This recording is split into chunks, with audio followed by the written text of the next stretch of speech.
addresses, phone numbers, credit scores, and even some social insurance numbers. The company confirmed yesterday that personal information from 6 million quite a lot has been impacted, plus 100 million users in the U.S.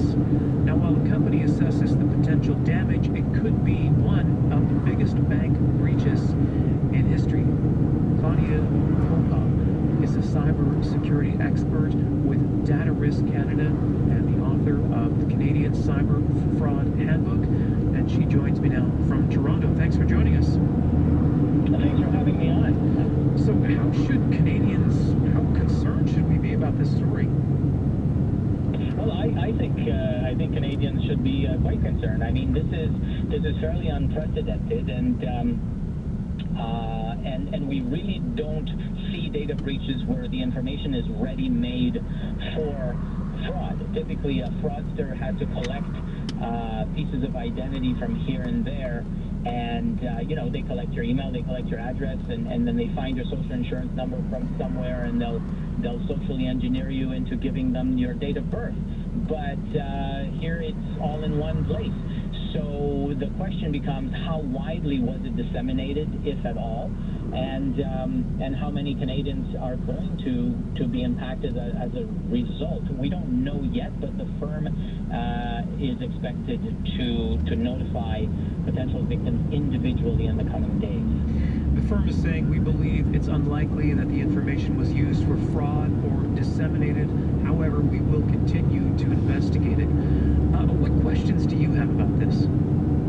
Well, a couple of questions. First of all, no one ever expects this type of data breach to immediately result in fraud. These things usually take months or years to come to light. And so, for someone to say we haven't seen any fraud perpetrated, well, the future is still ahead of us. And the fact is that we can't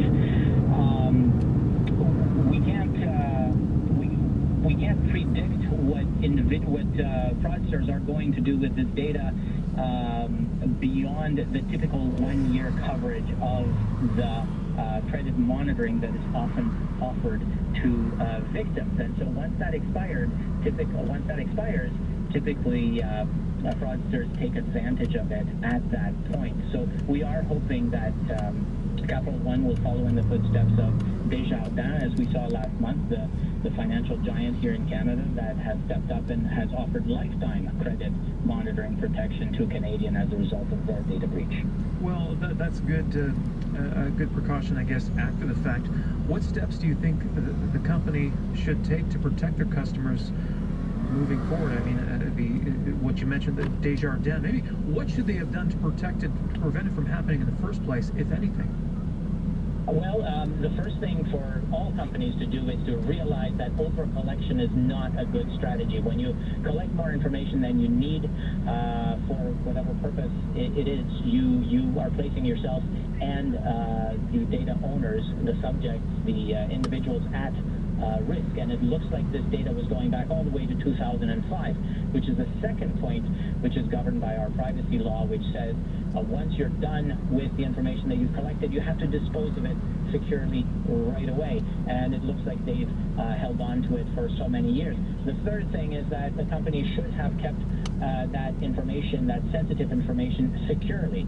And as we saw, this information was in unencrypted format in a number of folders, and therefore was compromised as a result of someone simply hacking an insecure firewall. So that's the fourth point. Make sure that the devices and the firewalls and systems, applications, and servers that you depend on as a company are secure and are verified on a regular basis, so that you know before the hackers do if you have any vulnerabilities. Is there anything individual Canadians can do? Let's say you do business with Capital One, they have your data. Is there anything I can do proactively to prevent myself from being owned? Well, once you've surrendered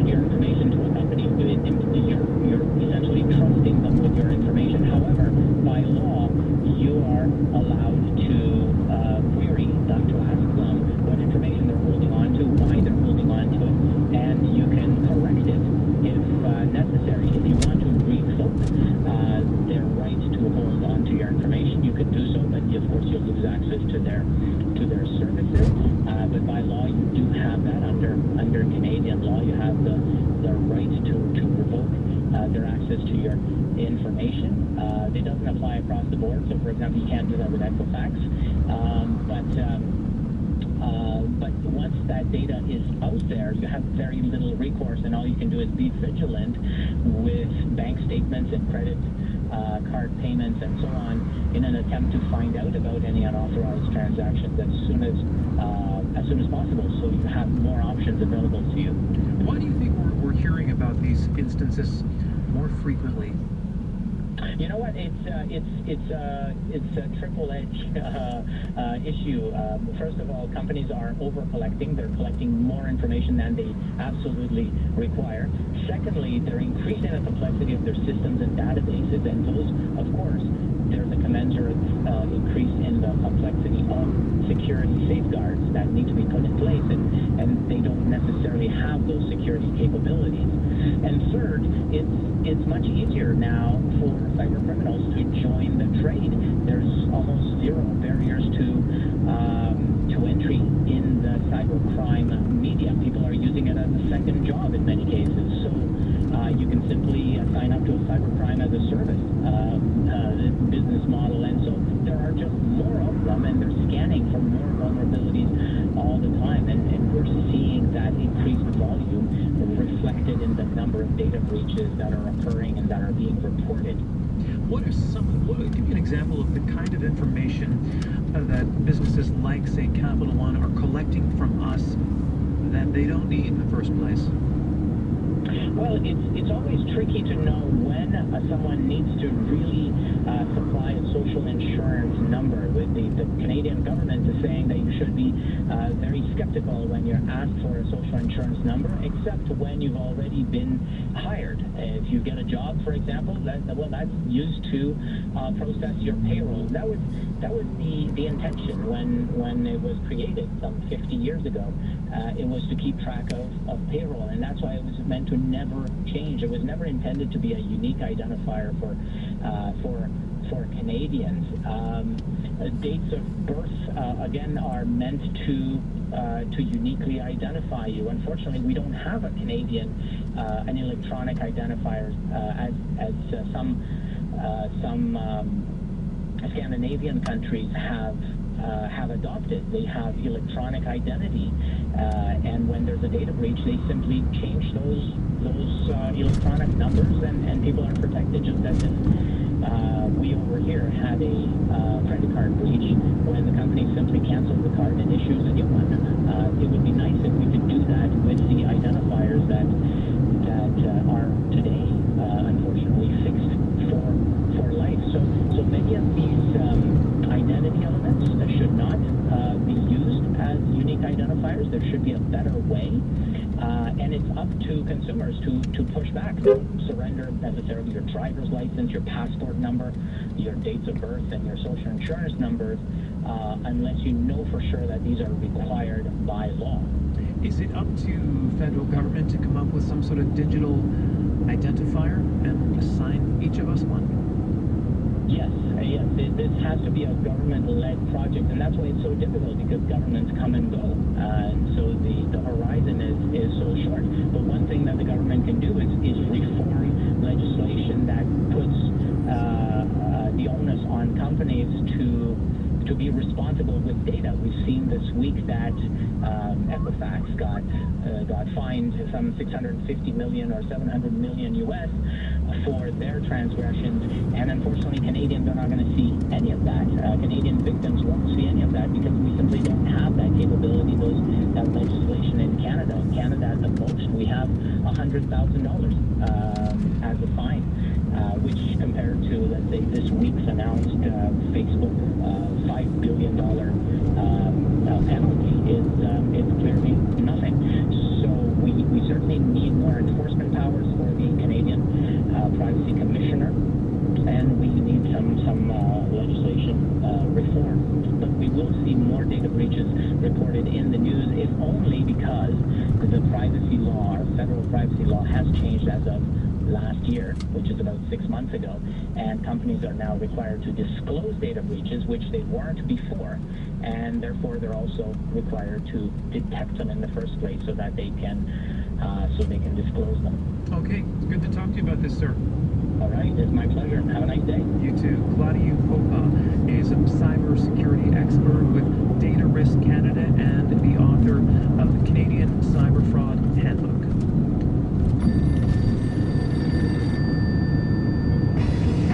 So crashed on what number you say? 1521. It's on Korostov Pizza Corner.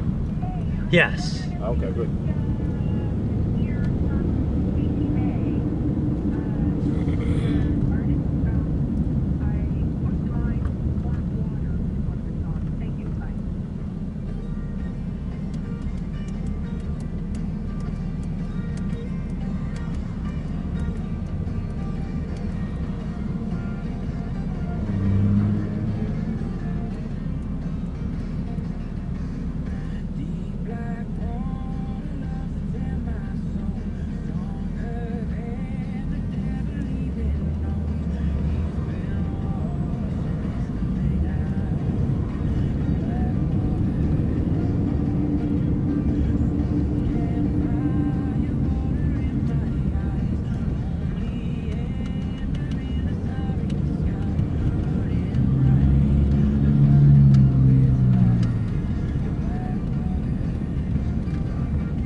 Corner or next one?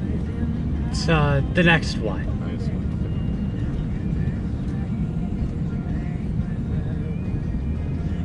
You pay cash or debit?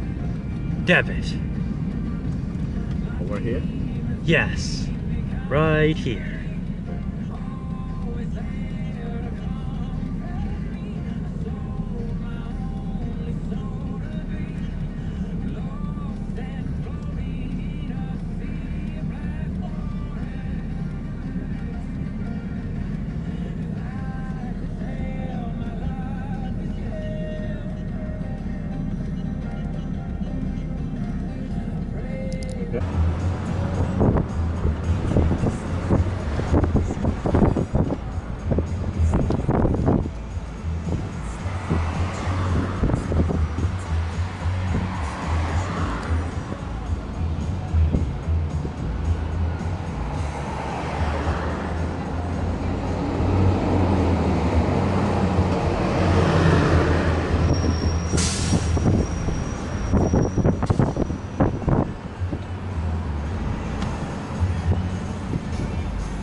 like swimming pool to the rotary?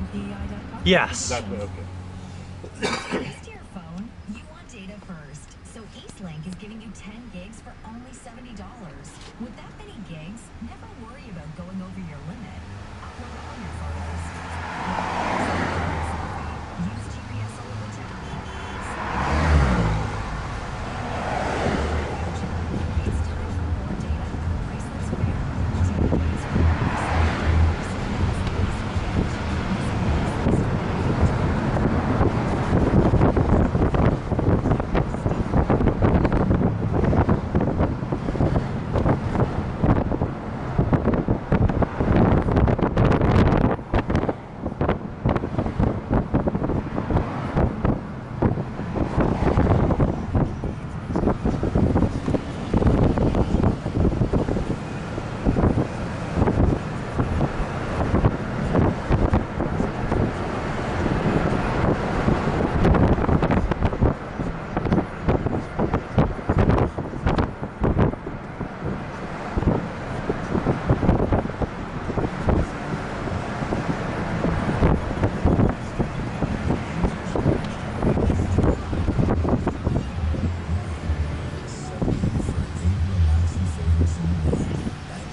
Yes, it's right where that the mailbox is. So go right. Yes. Okay.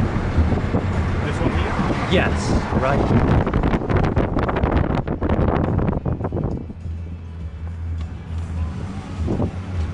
and we go right to the end of the street.